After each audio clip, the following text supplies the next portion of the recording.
Any of you?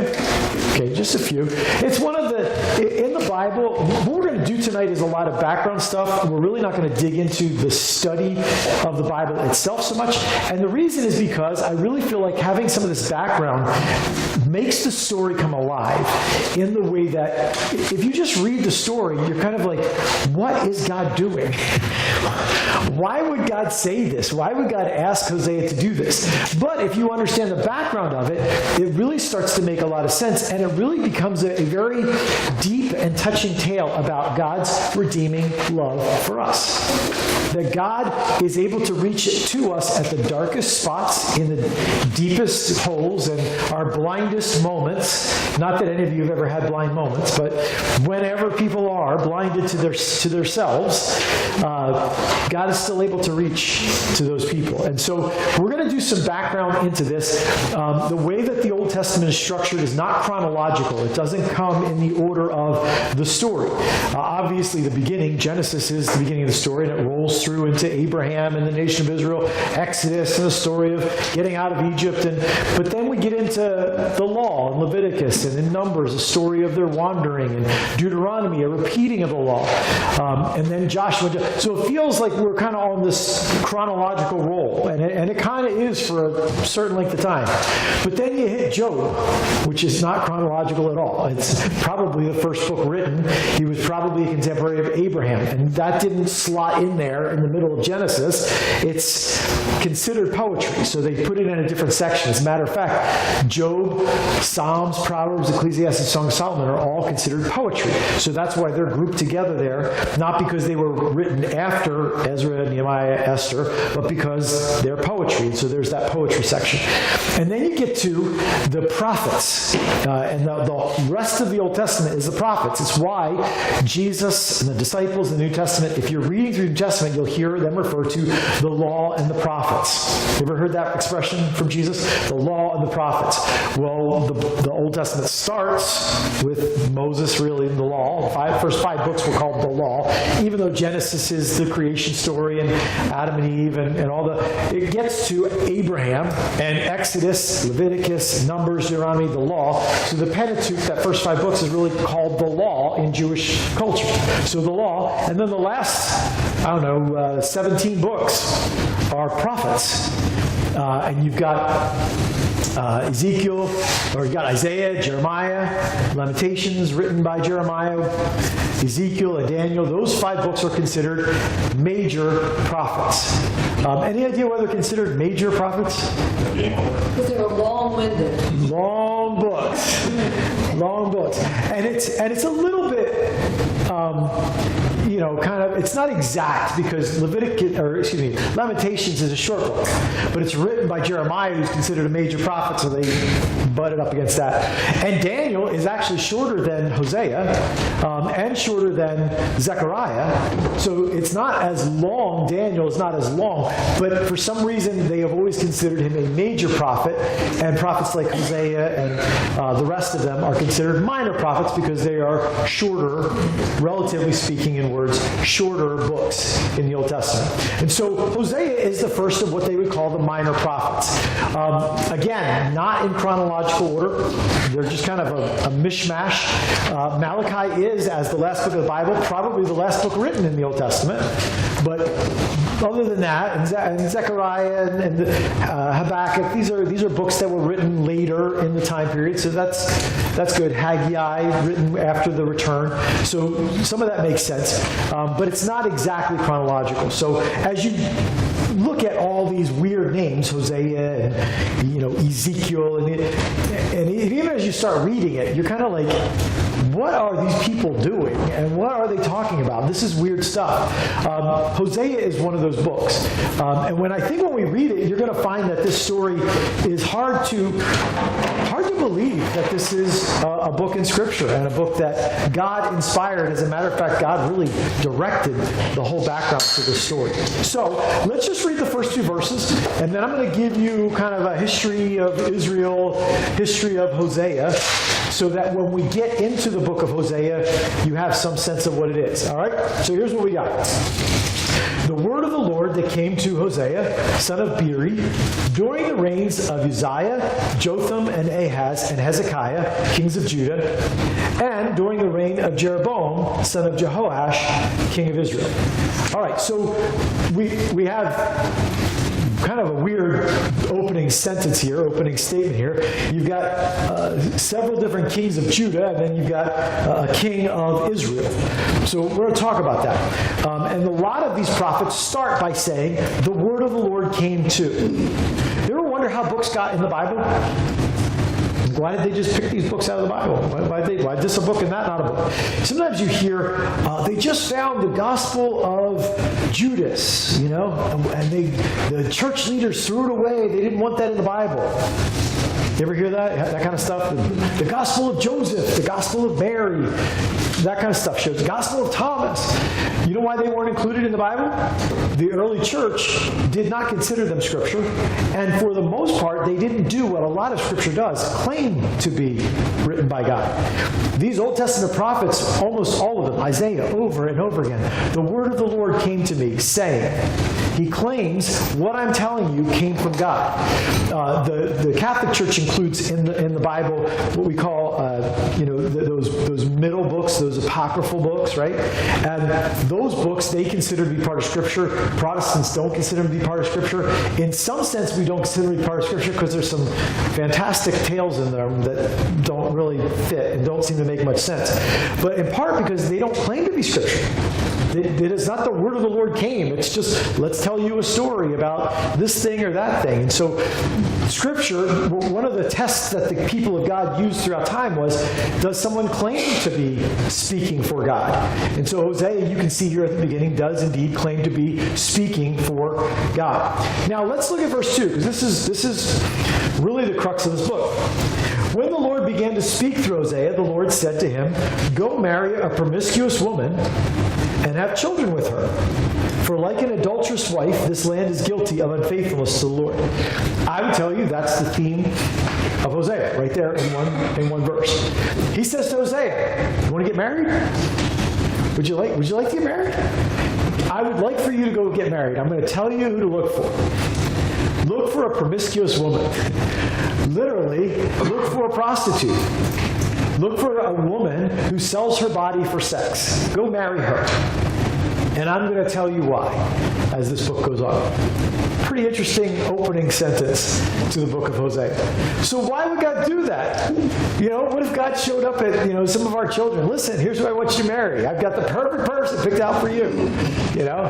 And if you're thinking about what kind of life would that be if I married someone whose morals said really they could just be with anyone sexually all the time and it was not a problem for them. Be a painful experience in your soul, that kind of life, that kind of living. This is the life that God signed Hosea up for. So why would God do this? Okay, so let's go into a little bit about the background of the history of Israel. And maybe for you this is a review, but if it is, we all could use review. So we're gonna kind of talk about this. So if you've ever seen a map, you got kind of like Europe up here, with Italy and Greece and all that, and then you got Africa down here, the continent, and Europe comes down with Spain and all that. So in here you have the Mediterranean Sea, and Israel, the land of Israel, is right over here, right? So basically, the land of Israel kind of looks like that. It's got the Sea of Galilee, the Jordan River, and the Dead Sea, and you've got Egypt down here. You've got Assyria up here. This right now, present day, is Turkey. This is still Egypt, the Nile River down here, and all the countries, Morocco and Africa down in this direction. So what happened in the Bible times was Israel was a very well-traveled land. Because Africa wanted to trade with the superpowers that were up here, Babylon, Damascus, Assyria, and they wanted to trade with Egypt. So there was a lot of traffic going through Israel in the time. And it was a pretty desirable property. People liked to conquer it. People liked to subjugate it, make it their own, and that kind of stuff. When God gave Israel gave the land of Israel to the people of Israel, after he brought them out of Egypt, they wandered in the wilderness, they came in, and they conquered the land. God had people to rule over them called judges. They were representatives from God, that God said, I will rule through them. Started with Joshua and came on into some other, Caleb and Othniel, and there was all these different judges that came through, Samson and Gideon and names that we know. But they didn't have a ruler like everybody else had a ruler. In that time, most countries were ruled by what? Kings, right? There was royalty. We didn't have democracies and that kind of. Most countries were ruled by kings. And so Israel didn't have that. Israel had worship. Jerusalem is kind of right down here next to the Dead Sea, right above it, off to the side of the Jordan River. And they would all gather at Jerusalem. The priests would lead them in worship. The priests would give them direction. God would send prophets to his people to tell them the truth. And Israel said, yeah, that's all well and good, but we want to be like everybody else. We want to have a king. So eventually, God, through Samuel, brought them a king. And their first king was Saul. King Saul. King Saul was the guy who looked the part. He was the big, tall, strapping, everybody, that's the king. Yeah, that's the king. But Saul was not a God-hearted man. Saul was someone who was subject to his own selfishness and his own self-centeredness. And so eventually God took the kingdom away from Saul and gave it to David. And David became king. We did a study a couple years ago through the whole story of David. Amazing story of God's faithfulness and God's goodness. After David gets old and dies, there's a battle over who's going to be the next king. He has an oldest surviving son. Some of his sons are already dead. Absalom's dead. Amnon is dead. So there's some children that are already dead. But as we move into the story of who's going to succeed him, there is this little civil war that goes on. And out of that civil war arises the next king of Israel, who is King Solomon. He is the last king of unified Israel. Because what happens during the reign of Solomon is Solomon goes from being a very God-directed king, a very aware of and worship-filled man towards God, to being a man who worships idols of other nations. And for all of his wisdom, he acted very foolishly, and he turned from God to these idols. Through the marriages he had, through 300 plus marriages, 700 plus concubines, he had lots of women in his life. And so through all of these connections and relationships, he winds up doing that. So what happens at the end of that is God says, I'm going to split the nation of Israel. No more will they be ruled by one king. They're going to be split into two lands. And it splits basically right around where Jerusalem is. And everything south of this is the kingdom of Judah, and everything north of this is the kingdom of Israel. Even though the name Israel had applied to the whole country, at the end of Solomon's reign, his son Rehoboam becomes king over Judah. In the southern half, there's 12 tribes of Israel. There were 2 tribes, Judah and Benjamin. Those were the only 2 tribes that were in the southern kingdom. In the northern kingdom, there were 10 tribes. The northern kingdom was ruled by a general of Solomon's named Jeroboam. And Jeroboam said, now, Jerusalem, the capital, is in the southern kingdom. We're up here in the northern kingdom. And there's a lot of stuff in the Old Testament that says when you go to worship, Passover, Pentecost, these feasts, you have to go to the temple in Jerusalem. And Jeroboam said, but I don't want them to go to Jerusalem. And we're just as good as they are. We have more tribes than they do. We're every bit God's people as they are. Why should we go to Jerusalem? So he made a capital and a worship center in the middle of his country in Samaria, the city of Samaria.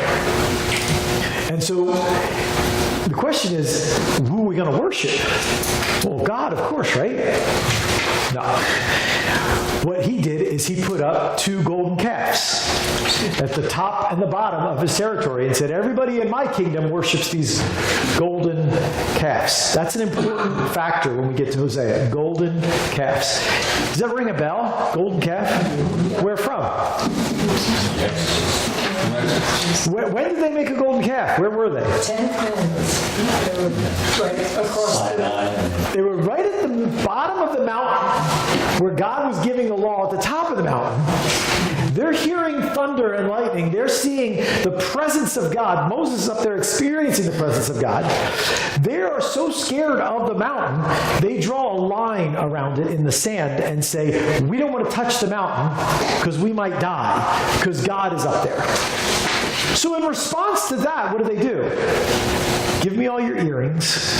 Give me all your rings. Give me all your necklaces. We're going to put them in a pot and we're going to make a golden calf and we'll worship that because God is really scary. A golden calf, not so much. So that's what they did at the foot of the mountain. They melt all this stuff in and they form a golden calf. And Aaron, the brother of Moses, leads them in worship to the golden calf. Incredible. One of the most unbelievable stories in the Bible that literally, visually, and audibly sensing the presence of God, they turn from that to something so much less, a golden calf, something they make of their own. So they seem to have this problem.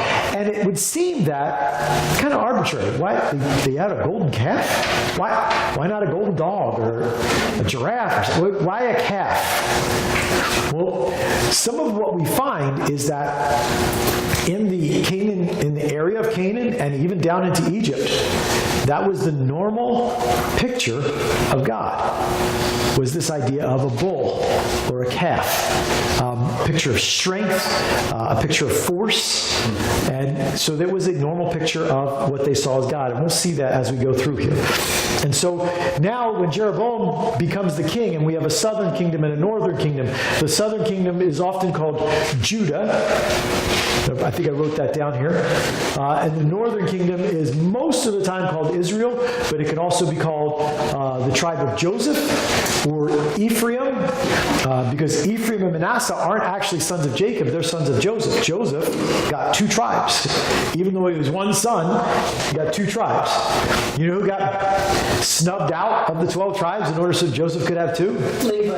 Levites. They got no land because they were the people that were supposed to serve in the temple. They got some cities, but they got no land. There's no tribe of Levi living in a certain place, but all the rest of the tribes had land. All right, so we have the northern tribes and the southern tribes. That was about 931 BC. And so after 931, suddenly we have 2 kingdoms, and it's because Solomon decided to worship other gods. The northern tribes immediately step into idolatry. The story of that is in 1 Kings 12, if you're interested in looking at it. The southern tribes, throughout the rest of their history, kind of alternate. Sometimes they're very idolatrous.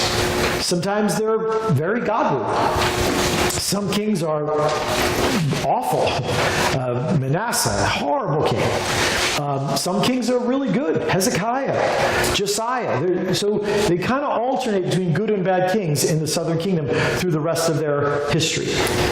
Because of that, the northern tribes are conquered and taken into captivity a long time before the southern kingdom. In other words, God's judgment comes on the northern kingdom much, much earlier, about 150 years earlier than the southern kingdom. And the northern kingdom goes into captivity about 722. The people that take them into captivity are up here. They are the Assyrians. And when I think about Assyrians, I think about their capital. The capital of Assyria is Damascus. There's also a powerful city there, the city of Nineveh, that might ring a bell in the Old Testament. You know, the one that Jonah was called to go to. And you start to get a sense as to why Jonah not all that interested in going and helping Nineveh. You know, these are godless people, and they're at times like trouncing through our land and taking away our people. And like, why would I want to go help them? God should zap them. You know, they're evil, wicked people. I don't want any part of them. So around 7 722, these guys invade, they take over this land, they deport the northern tribes, and that's, in the New Testament, how the Samaritans come to be. Because when Assyria comes here, they interbreed with the people in the northern kingdom. So you have Jews who are half Jew and half Assyrian. They become known as Sumerians, and pure blood Jews look down on them like, you are worse than trash. You are the lowest that there can be. So that's the northern kingdom. Southern tribes, about 586, Babylon, which is out here, comes over and destroys the southern kingdom, destroys the temple, takes the gold. That's where we get the stories of Daniel, Shadrach, Meshach, and Abednego. Jeremiah is a prophet to the southern kingdom. And we'll look at that in a second. So as you think about this, the thing that hits me is, this is really, I just gave you kind of a synopsis of the Old Testament, kind of in however many minutes that took. Kind of a synopsis of the Old Testament. Does it stun you that God's people would do that to their God? I mean, theoretically, that's kind of astounding, isn't it? That although you have the Word of God given to you, although you have the presence of God among you, you have the temple of God, you know the true and living God, you've seen His work in your land again and again and again, delivering you from Egypt into freedom and giving you, conquering the whole land. This is your history. You would think this would be a big, big deal to them and they would hold on to it. And yet, it's like they just can't stop turning away from God to idols. So, application-wise, I guess what I'm asking us is there any place that I can identify with that? Like where?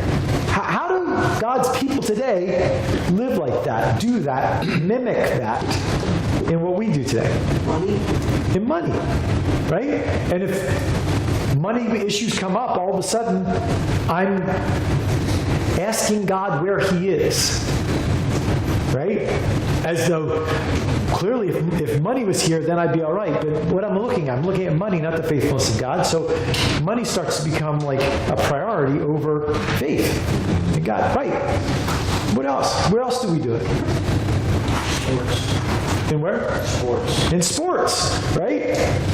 Whether it's youth sports or fandom sports, making sure that some people wind up more devoted to their sports team's schedule than to their church family schedule. And how do we do that? But we do. What you start to feel as you look at our Christianity today, the people of God today, is that gravity's still pulling, isn't it? It still pulls at all of us away from worshiping and faith in the true God and towards very here and now things. The advantages of an idol, what are the advantages of a golden calf as opposed to God Almighty? I know it sounds dumb, but humanly speaking, there are advantages. What are those advantages? What would draw Israel to a golden calf instead of God Almighty? Oh, a golden calf can't tell you what you're doing wrong. Ooh. A golden calf never says, you shouldn't do that. It just sits there and looks pretty. Right? What else? You can see it. You can actually see it. Anytime you want, you can go see it. Last year, Dan and I traveled down to Nashville for a worship conference. And I never do this, but in Nashville, in the middle of town, they've got this giant replica of the Parthenon in Greece. And you pay $5 or whatever, and you go in, you look at it. And in the upstairs, they have a replica of this giant statue. I forget what goddess it is. It's this beautiful, golden, glowing statue. And it's, 3 stories high, 4 stories. This is huge, huge statue. And it gives you a sense of walking into an ancient temple to worship a God. And it's beautiful, and it's right there. Anytime I want to go talk to God, I can just walk in, and there they are, right? It's a very visible, tangible thing. They're also, I've made them very beautiful. They're shiny and glowy, and there was colors and all that stuff. So it's something that I can intrinsically get humanly. It's right there, right? What else is an advantage of a golden calf or an idol? You can bring your own You can what? You can impose your own will. I made it. So there is a sense of, I will bow down and worship, but at the same time, I'm kind of in charge here. As a matter of fact, I can pick it up and take it where I want. If I want the God to go over here, I can go move him over there. If I want the God to come with me to my next house, I can go with me to the next house. It's a transportable God, and there's a sense of control in that. There's a sense of autonomy in that. And it's almost this relationship that's appealing to us, and sometimes we as believers gravitate towards this. The relationship where even my prayer life is about taking God along on my plans. When prayer becomes taking God along on my plans, we're in idolatry here. Who's God? Me. Instead of coming to God and saying, God, show me your plan. Lead me, direct me. Whether it's a plan that seems to make sense or a plan that leads into a place I don't particularly want to be, you lead me. You direct me. And so there is a lot of appeal to that. And I think for us as believers, we look at this, and this is a story from long, long ago, but it's really a story about us. And how would God interact with his people, his church, people who are prone to drift away from him, drift away from devotion to him, adoration of him, true worship of him, faith in him, trust in him, to idols, to living for the here and now and high control? How does God interact with his people like that? The story of Hosea is a story that tells us how he interacts. It's a story about how God redeems people who are prone to wander, prone to get lost. And I think that pretty much fits all of us. So it's a very applicable story for you and I. And so what does God do about all of this? I mean, obviously God brings judgment on his people. He brings the Assyrians down to take Israel, and he brings the Babylonians in to destroy Judah and sends them out of the land that he gave them, the land that he promised them. He takes them out of it. What is God trying to accomplish by doing that to his people?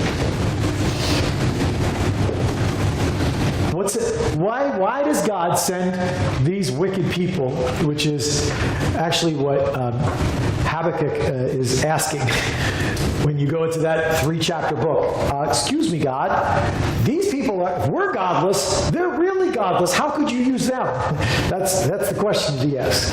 So why would God take these godless people who killed women for sport, and because they wanted to dominate another culture, they would bring the pregnant women out and pierce them through to kill both the women and the child at once and make a mockery of it in front of the inhabitants so that there was a proof of their dominance over them? Wicked people. Horrible people. Why would God bring them and bring judgment on Israel through them? The Babylonians, not a whole lot better. They're going to be the ones that God used. What is God doing? What's God's plan? What's the arc of the story? Where does this go? Why is God doing that? I'm sure they asked that question, when it was happening. The way I see it, God knows what's going to happen. He's all-knowing. Yeah. But in order to show us his kind of like his wrath of rebellion, what he would do, he's giving us a lesson through his word. Yeah. And the lesson's supposed to teach us what, Ron? And the lesson is, I'm giving you things, blessing you, and you're turning your back on me. Yeah. Yeah. You turn your back on me and you're missing out. It doesn't feel like it to you, but you are. You're missing out on what I have for you.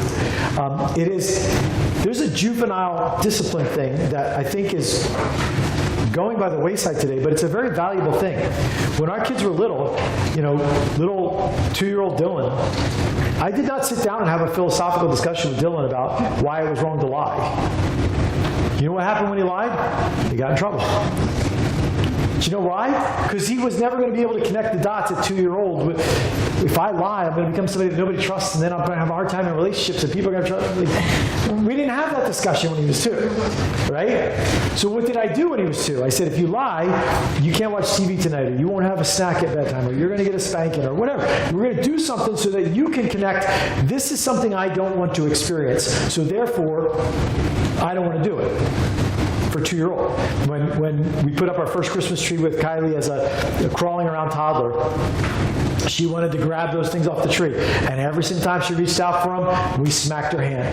And the first time we did, she looked at us with the eyes of like, how could you? I thought you loved me.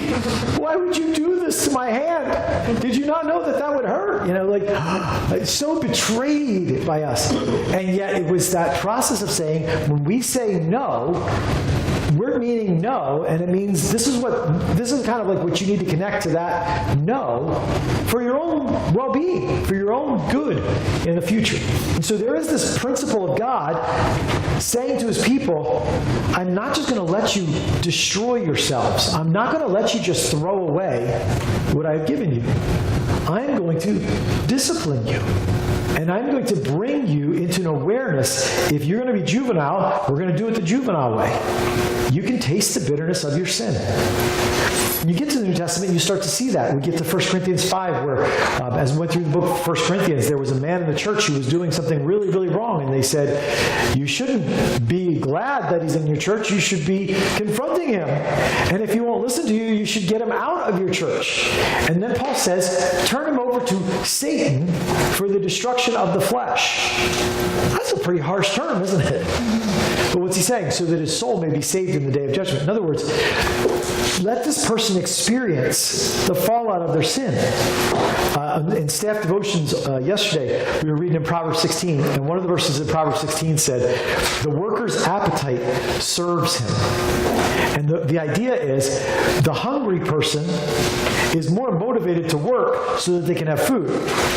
A lot of times what we do, because we care about people, is we take away their appetite. We don't leave them with their appetite, which drives them to work. We keep fixing the problem for them, right? So, that's how I wound up at times with my middle schoolers doing a lot of homework that wasn't my homework, because I was worried about the grade they were going to get. And then I thought, it's not even my grade. And I thought, you know what? It would bother you too if you got a bad grade. Go ahead and get the bad grade. And then we can, discipline you after it. And it started to turn the corner for me in letting them own their own hunger and letting it drive them forward.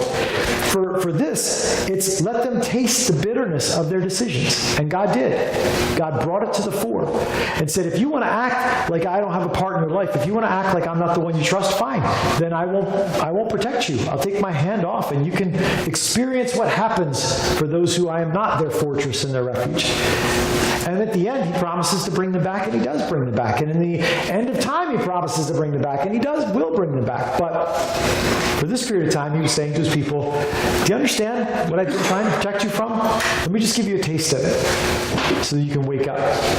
I hope that we can be people who, by focusing on our relationship with the Lord and feeding it and being very intentional with it, don't have to ever get to this place for God to remind us that he's the one we want in charge of our lives. And so God sends prophets to both the kingdoms again and again and again. The second half of the Old Testament here, Isaiah, Jeremiah, Lamentations, Ezekiel, Daniel, Hosea, Joel, Amos, all these are prophets that God sent to his people. Some of them aren't listed. The prophets that he sent to the northern kingdom, the most famous ones, one of them is Hosea, the book that we're reading. There's also Amos. There is also Elijah and Elisha, that they were prophets to the northern kingdom.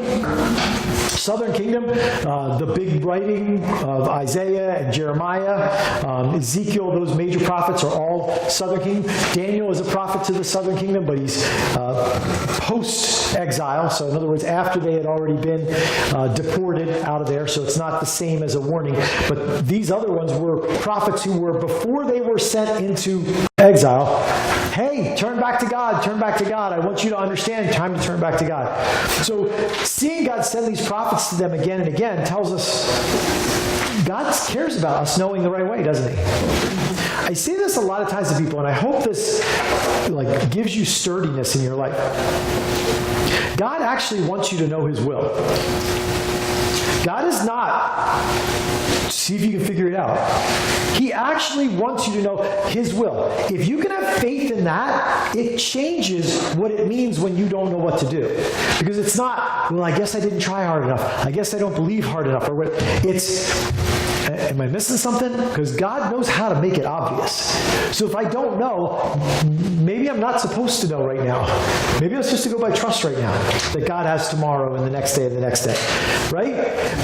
Because I've had a lot of people who are very unsettled about, what does this mean that I don't know? Did I do something wrong? Am I, somehow messing it up?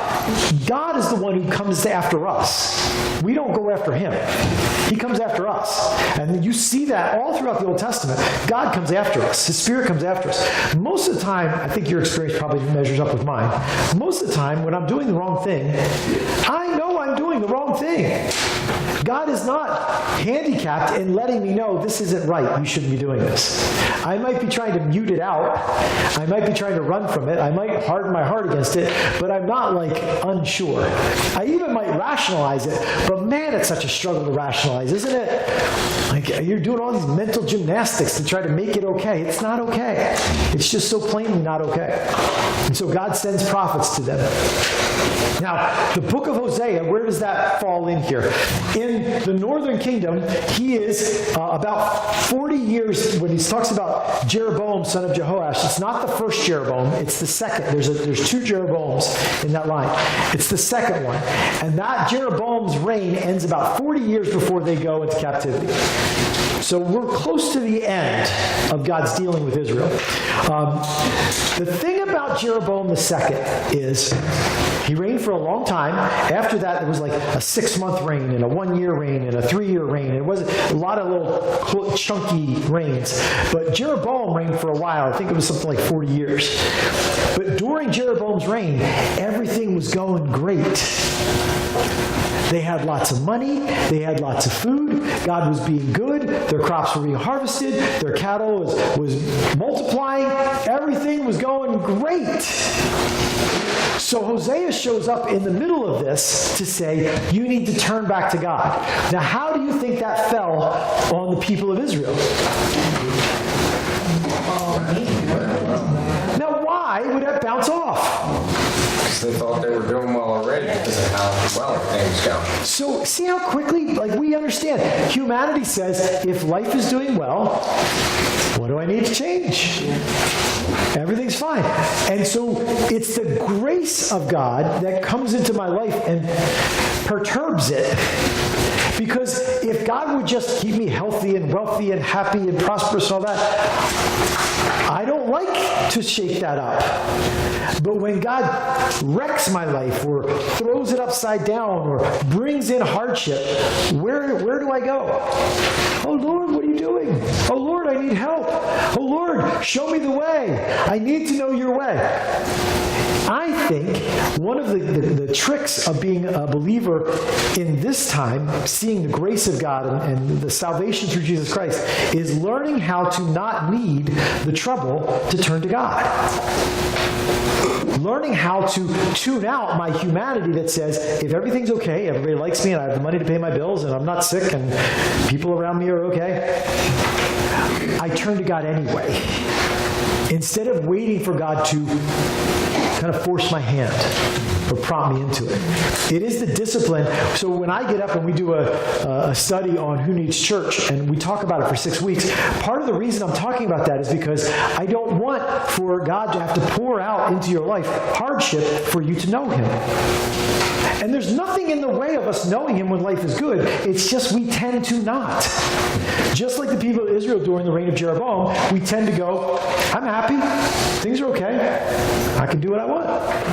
I have the power to do what I want. I like that power. I can fulfill some of my desires, and what's wrong with that? I start asking what's wrong with this instead of what does God want with this? And so I start pursuing the life that I want, and all of a sudden, trouble comes in my life. What happened? What did I do? Maybe you didn't do anything. Maybe it's just the mode you were in and the path you were going to wind up on that God knew, can't go down that path. That's going to be destruction down there. Now, this book starts there. This book starts in Jeroboam's reign. But it probably doesn't end there. If you flip over in Hosea to chapter 7, verse 11, we find this reference, and I think this is really important. We'll get to this, but it talks about Ephraim. Ephraim is which kingdom? See if you guys are processing this. Ephraim is the northern kingdom, the kingdom that he's talking to. Okay, Ephraim is like a dove, easily deceived and senseless, now calling to Egypt, now turning to Assyria. Okay, so now calling to Egypt, now turning to Assyria. During the time that Hosea is prophesying, the world superpowers are Assyria and Egypt. Those are the world superpowers. You'll notice that Israel is in between them. Okay? And so let me tell you kind of how this goes on. Assyria, after Jeroboam, comes down and defeats Israel. He doesn't deport them, but Assyria, the king of Assyria, comes down and defeats Israel and makes them pay heavy, heavy taxes to Assyria. So much so that it begins to wring the life out of Israel's economy, and things get really, really hard. Because so much of their money, for them to stay an independent nation and have a king and all that, so much of their money is being sucked up into Assyria by the taxes. So it starts to get really difficult.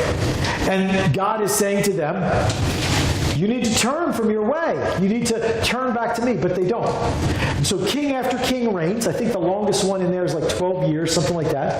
And then the last king of Israel is Hosea, not Hosea, Hosea, okay, with an H in the middle of it. And that last king is making an alliance with Assyria to protect them against Egypt, and at the same time making an alliance with Egypt to protect them against Assyria. And that works for a few years. All of a, and that, to me, that's why chapter 7, verse 11 is an important verse, because it says you're calling to Assyria and you're calling to Egypt. You're playing both sides. When Assyria finds out that Israel has been kind of double agenting here, playing both sides of the fence, they are furious. And that is what prompts them to come and wipe Israel out. To destroy their capital city of Samaria, to take captive all of their men, to interbreed with their women, to say, you will not be a nation anymore. We are going to destroy you as a nation. And it's because of the betrayal that seems to be hinted at in 7:11. So 40 years for a prophet to minister doesn't seem like an exorbitant amount of time. So there is some sense here that Hosea begins during the reign of Jeroboam, but somewhere further down the road, he's still king when the last king, or towards when the last king is king of Israel, and they are about to go into captivity. So he is in this last moments of warning from God before God's judgment is poured out on them, and they will be deported. And again, God calls to them, and again, they don't answer. What I would say to you is this. For me, this is the way I process that. I go, I hope that I am not the kind of person that God calls to again and again, and I don't listen. That God has to get louder and harder. That in His love, He keeps reaching out and saying, turn from this. Don't do this. Don't be like this. Don't think or act like this. Turn from this. And I just keep going that way. When it's good, I find a reason. When it's bad, I find a reason to keep turning from God. Isn't it interesting how when we talked about Jeroboam's reign being prosperous, everybody's like, oh yeah, they didn't pay attention to any warnings. Things were good. But how many times has it been that when things are bad, people say, well, how can I trust God if He does this? We find reasons not to trust God in good times and in bad times. We just find reasons. And so I hope that I am not somebody who, like Israel, turns a deaf ear to God. All right, the other thing that I have to talk about is who did they worship instead? And you may have heard this name before. I didn't bring an eraser, but you may have heard this name before. It is a famous name in Scripture. It's a famous name throughout the Old Testament. There is this deity in Canaan named Baal, Baalim, sometimes you'll see it. Baalim is simply the plural of it. Like cherub is a single angel. Cherubim is seraph is one angel. Seraphim is multiples. Baal is the God's name. Baalim is the idols to him that are everywhere, often coupled with Ashtoreth in Israel's history, which is the female version of the god of fertility. The name Baal, when you read it in the Old Testament, is simply the Semite word for Lord, Master. And this word became their word for the god that they worshiped, the god of the Canaanites that they worshiped. What they believed is that in order to worship this god, you would do sacrifice and you would engage in immorality, specifically prostitution. Now, I know this is like, what in the world? But this is what they did. They would engage in human sacrifice and they would engage in prostitution. Human sacrifice was one of the ways that they emphasized how angry, how hard to please Baal is. I mean, can you imagine if you had to take a baby and put it on an altar? Molech is one of those altars where the statue had hands like this and a fire down between his feet, and they would come and they would put a baby on his hands to burn alive, and infant sacrifice was the norm before the god of Molech. And the people of God fell into this and did it along with the Canaanites. Hard to imagine. Baal, as a god, they would bring young people, and they would bring babies, and they would bring loved ones, and they would sacrifice them. And the person being sacrificed would often volunteer to appease this angry god. And they knew that Baal was angry because they didn't have the crops that they needed. There was a famine in the land. There wasn't rain. Their cattle wasn't reproducing. And because Baal is the god of fertility and abundant harvest, the god was mad. And so in order to save their people, they would go to God and they would sacrifice a human being. Imagine a mindset that says, you've got to do this so that God will stop being mad at your nation, your people, and start doing nice things for you again. That's the mindset that they lived in. Prostitution, on the other hand, was a way that they enticed people to worship, especially men as the head and the power people. They enticed them to come and be connected to the temple of Baal, but they also made money for their temple. Gold gods cost money, so they would make money on prostitution. And so it was kind of this was the advertisement. Come to our temple, pay, and have sex with our prostitutes. And not only does your immorality bring praise to the god of fertility, but your money is also a double bonus of worship to him. So you get to enjoy illicit relationships, but you also get credit for it with the God. What a deal, right? So they use this to leverage people into giving them money and making lots and lots of money. And so this, obviously, you can see a very heathen way of thinking. But interestingly enough, guess what the picture of Baal is? When we talk about the idols of Baal throughout the land, do you know what they were? Golden calves. In Egypt, he was pictured as a bull. And in Israel, in the land of Canaan, he was pictured as a calf. Most of the time, a golden calf. And so when we read that Jeroboam, after splitting the kingdom of Solomon, puts up 2 golden calves, they are not nameless, faceless things. It is, we are going to be a nation that worships Baal instead of Jehovah. We are going to worship this God. Okay? And so Baal, the worship of Baal, perseveres through the northern kingdom's history. 2 of the most famous people that worshipped Baal, named Ahab and Jezebel. You've heard of Jezebel before, right? Her husband, King Ahab. Amazing, fascinating story. 1 Kings 17 and 18 and 19 and on. As Elijah does battle with them. And in 1 Kings 18, Elijah does battle with them on Mount Carmel. And there are 450 prophets of Baal that show up on the mountain. And Elijah says, here's what we're going to do.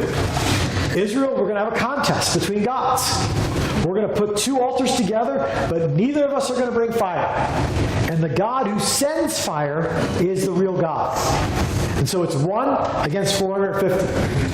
And then Elijah says, you go first. Call for Baal. Call for him all day. And they call for him, and they shout and scream and dance into a frenzy all morning long. And he's taunting them. Maybe he's in the bathroom. Maybe he's taking a nap. Call louder, And, of course, it never comes. And so after all the cutting themselves and everything they can think of to show Baal how important it is that he shows that he's the true God, no answer. Then Elijah builds an altar and he dumps gallons and gallons and hundreds of gallons of water on top of this altar.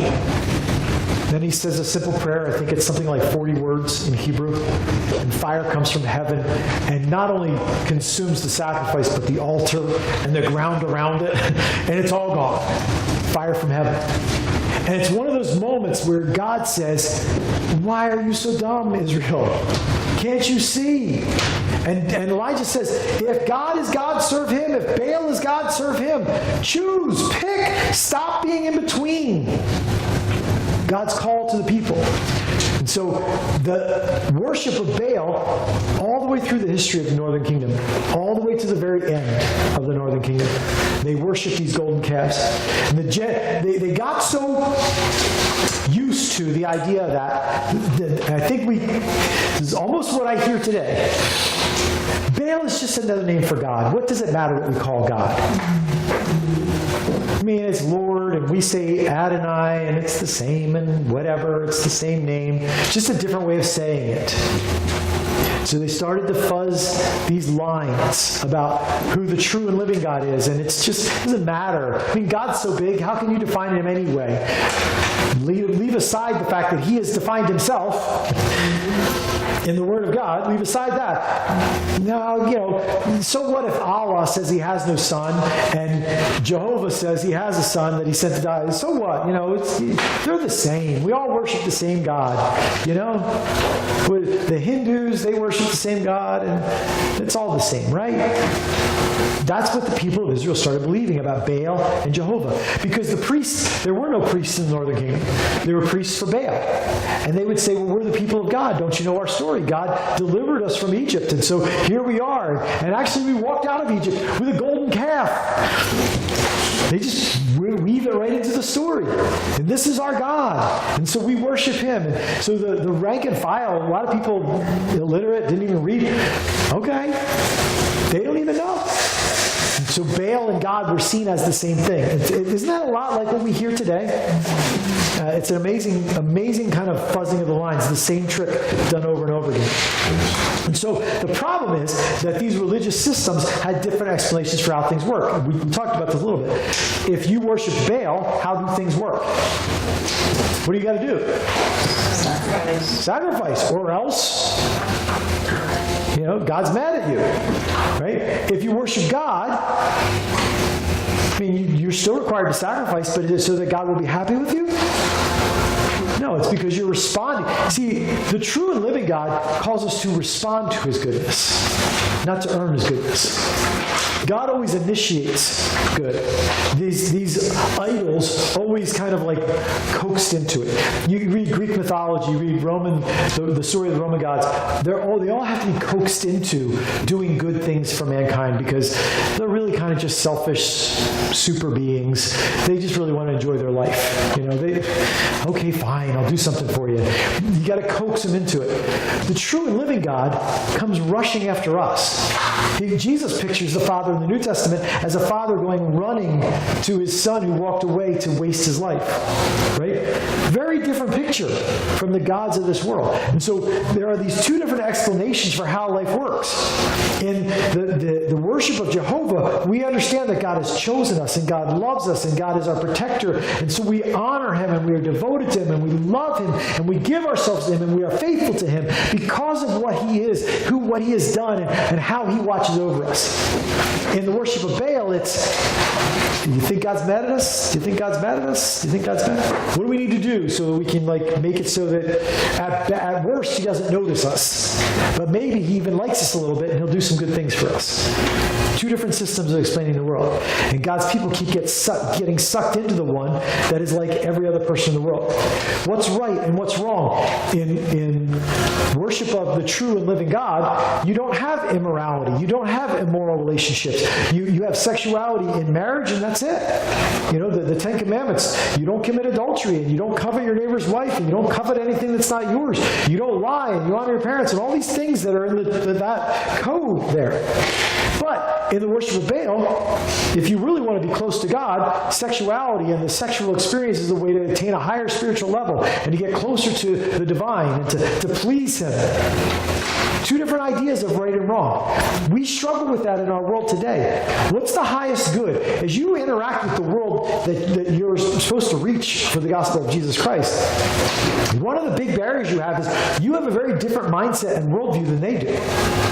And it's hard to bridge that gap sometimes. It's almost like they're talking nonsense or you're talking nonsense in their ears. They don't connect. When you talk about this is right and this is wrong, I would have said 10 years ago when I would talk to people, there was not one person that I ran across, any couple that was living together or sleeping together before they were married, that didn't already know. By the time they sat down with me, I didn't even have to open my mouth. I would have people say to me, well, don't you tell them that that's wrong? I never have to. They're always like, we know it's not okay. We go, okay, yeah, you're right. Yes, good, very good. Now, when I bring that subject up in some kind of a counseling situation, like, what? What do you mean? What are you talking about? Because we've shifted to the idea that the wise thing is to live together so you can figure out if you're compatible before you get married, right? But what you've actually done is you've actually tried to live out what takes a lifelong commitment without the lifelong commitment, and it doesn't work. It crumbles. It creates cracks. There's a study that was just recently released that says that couples who waited, I think I retweeted it on Twitter, so you can go back into my copious Twitter things and find it. Couples who wait to cohabit until marriage are report 3 times the happiness and satisfaction in married life of couples who cohabit before marriage. Now, that's the kind of study that doesn't get much play because it doesn't fit the mindset, right? But the mindset today has shifted to that, and it's a way of explaining how to do this world. Because the gods of this world, what are the gods of this world? Self-satisfaction. Self-satisfaction, and we can find them through what kind of instruments? Money, sex, power, right? People's opinion. These are the gods of today. That's what we worship at. These are our hope for satisfaction. So much so that, like what I said on Sunday, we almost can't conceive of anyone living a satisfied life without sexuality being a available part of it. That God would never call anyone to celibacy unless he hated them. And yet we see that over and over again in Scripture. So, two different mindsets, two different ways of thinking of the world. And Israel lives in this because they've got Baal and they've got Jehovah, they've got Yahweh. And so they are struggling in Hosea's time as to what way we're going to live and how we're going to live. And then the format of Hosea's sermons kind of goes like this.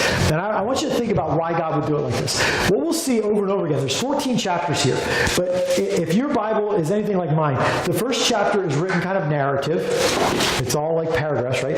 Then the second chapter, you start noticing it like this. When you see this in your Bible and it looks like this, what's that mean to you? It's what? Conversation. Conversation? It can be conversation, but this is not. This is telling you it's a different kind of literature. It's God telling you something. Yeah? But it's like poetry. It's like prose. Okay? It's official. It's not that it's song, but it's kind of that. All of the Psalms you'll see written like this. Because it's a song, because it's poetry, it's prose. Right? Job, a lot of Job is written like this. So there are these statements over and over again. This word from God to the people of God, chapter after chapter. These are the prose, these are the sayings from God to his people through the whole thing. And these are all kind of following the same format through the rest of this book. There's a few places where it's narrative, but most of it is prose through the rest of this book to the very end. And it follows this format. Accusation. Hosea is called by God to say to the people of God, you are doing something wrong. This is wrong, and it is against what God has said, and you need to stop. It starts there. Second part. So this is what God's going to do. This is the judgment God is going to bring on you. This is how it's going to play out. And there's lots of different ways that plays out. One of it is in what God does through Hosea's marriage to Gomer, the person that he says, I want you to go marry this prostitute, this promiscuous woman. He's going to use that as a way of illustrating what God is trying to get across to his people. And in the rest of the book, it's this is what's going wrong. This is the judgment that's coming because of that. And then, always amazes me, every single one of them ends with hope. This is what you're doing wrong. This is what you're going to suffer. But don't worry. I haven't abandoned you. I haven't forgotten you. I'm not just giving up on you. I'm doing this because this is what I'm going to do in the future for you. Now, believers, we can take a lot from that. Because there are times where God comes into our life and he has to deal with us on some issues. Some things have to get exposed, or they have to come to the forefront, or whatever. There's conviction, and there's hardship, and there's fallout from decisions that I've made. And I've talked with people, even in the past month, I've talked with people in my office who, decisions that they made in their marriage and in their relationships, they're just weeping from the fallout of those decisions that are now showing up in their lives, from the way that they have chosen to be and the way they've chosen to ignore what's happening. And there's judgment, and there's heartache, and it's painful. And I can't even properly put into words how awful that is, how heavy and hard that is. But I can always tell people, God isn't done here yet. There's hope. Because if we are the people of God, if we've given him our lives, if we are trusting him, there is a different end than this for us. We have really made a mess of it, and maybe we've really just totally turned it around or turned it upside down and crashed it into a wall, and it's all in bits and pieces, and yeah, man, it hurts. But don't ever let your flesh or your enemy tell you this is how it ends for you. This is the end of your story. You're doomed. Because the God of all hope says to you, yes, you're doing it wrong, and yes, there is fallout. Don't deceive. God isn't mocked. What you sow, you will reap. Galatians 6. If you sow to the flesh, you will reap destruction. If you sow to the Spirit, you will reap life. And then he says, therefore, do not be weary in doing good. Because in due season you will reap that harvest I just talked about if you do not give up.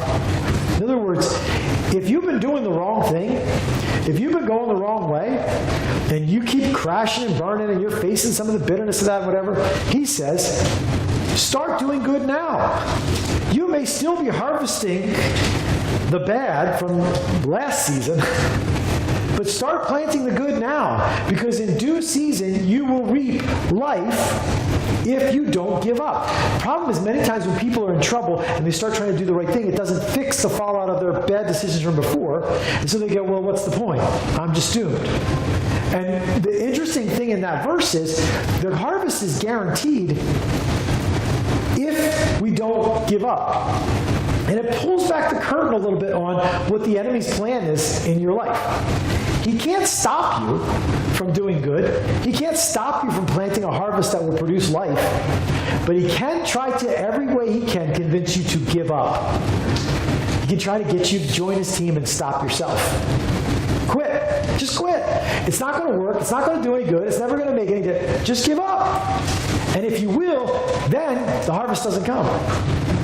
Because you're not planting anymore then, right? So he says, in due season we will reap, we will harvest if we don't give up. But you sow to the flesh, you reap destruction. You sow to the Spirit, you reap life.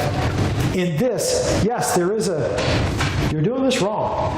And there's fallout, God's judgment or natural consequences that flow into your life. But don't ever believe that it is hopeless. Don't ever believe God's given up on you.